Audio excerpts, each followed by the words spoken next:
வணக்கம் நண்பர்களே.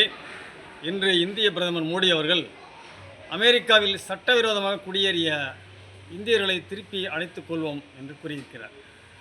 சமீபத்தில் அமெரிக்க அதிபர் ட்ரம்ப் பல்வேறு இந்தியர்களை கைவிலங்கிட்டு விமானம் மூலம் இந்தியாவில் திருப்பி அனுப்பப்படுவதை பல பேர் கொதித்து பேசுகிறாங்க, ஆர்ப்பாட்டம் பண்ணுறாங்க.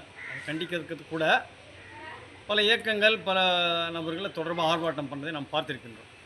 ஆனால் தமிழ்நாட்டில் அகதிகளாக வந்து தன் வாழ்நிலை இழந்து தன்னுடைய சொத்துக்கிட்டு எல்லாமே இலங்கையிலிருந்து அரசியல் அகதிகளாக தமிழ் ஈழத்திலிருந்து வந்தவர்களுடைய நிலைமை நாம் சற்று யோசிக்க பார்க்க வேண்டிய தேவை ஏற்படுகிறது. 2025 ஜனவரி விகடன் சல்மான் என்பவர் அது தொடர்பான 2 ஆர்டிகல் எழுதியிருக்காரு.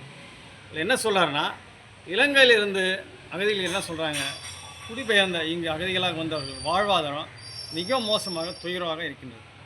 அவர்கள உரிமைகள் இல்லை. 2006 100 கோடி திமுக அரசு கருணாநிதி 100 கோடி அவர்களுக்கு ஒதுக்கீடு செய்யுது. அதுக்கப்புறம் அரசியல் காலங்க பல்வேறு முன்னேற்றம் இல்லை அவங்களுக்கு. இப்போ மீண்டும் திமுக ஆட்சி வந்த பிறகு சில வீடு கட்டி கொடுப்பது, சுய உதவி குழுக்கள் ஓரளவு முன்னேற்றம் இருந்தாலும் கல்வியில் அவர்கள் முன்னேற முடியவில்லை. என்னதான் பிடெக் பிஏ படித்தாலும் சட்டம் படித்தாலும் குமாஸ்தா வேலைக்கும் பெயிண்ட் அடிக்கிற வேலைக்கும் தான் அவர்களுக்கு போக வேண்டியிருக்கு.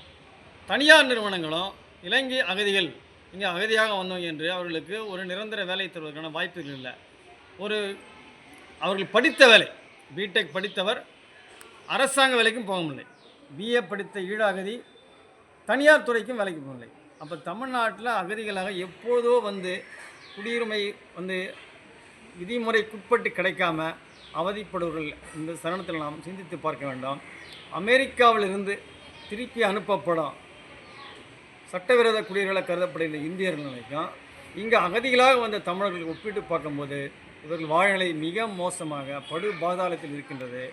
அதை பற்றி நாம் சிந்திக்க கற்றுக்கொள்வோம். நன்றி.